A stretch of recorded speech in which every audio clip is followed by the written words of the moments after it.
కర్తమ్మ గారు చాలా గట్టిగా సీఎం గారిని కోరడం జరిగింది, లోకేష్ బాబు గారిని కోరడం జరిగింది.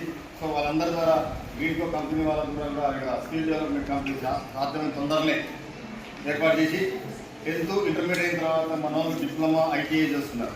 డిప్లొమా ఐటీఐ చేసిన తర్వాత కూడా వాళ్ళ తర్వాత ట్రైనింగ్ లేక వాళ్ళకి ఎలాంటి కోర్సులు ఇబ్బంది పడుతున్నారనే ఉద్దేశంతో మాకు ఇండస్ట్రియల్ హబ్ అయింది కాబట్టి ఈ ప్రాంతంలోనే ఉద్యోగ అవకాశాలు ఎక్కువ ఇవ్వాలని చెప్పేసి మొదటి నుంచి కూడా చట్టంగా డిమాండ్ చేయడం జరుగుతుంది. దాని ప్రకారమే లోకేష్ బాబు గారు కూడా హామీ ఇవ్వడం జరుగుతుంది. అది పాసిబుల్ ఒక సంవత్సరంలో రెండేళ్ళగా skill development centre, training centre కూడా ఏర్పాటు చేయడానికి ఇవ్వడం జరిగింది.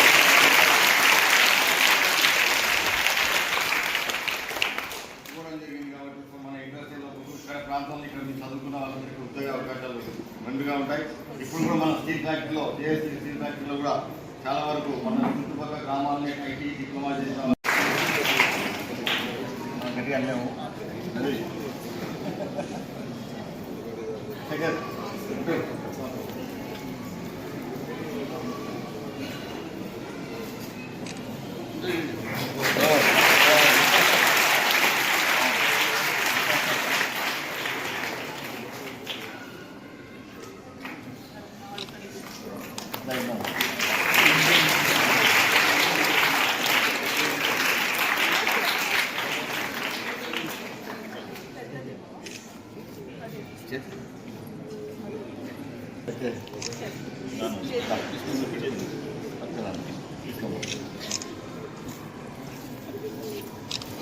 అది తీసుకో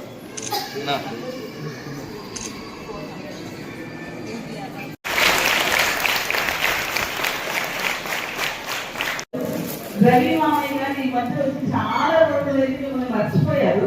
బలవంతంగా తీసుకొచ్చారు. ఒకసారి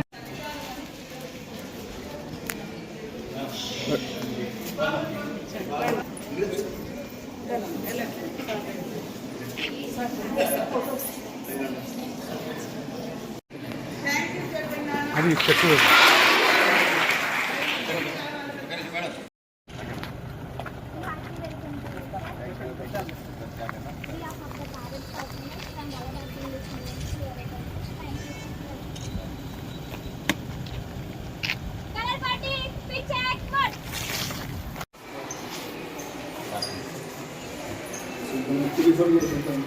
కర్తమ్మ గారు చాలా గట్టిగా సీఎం గారిని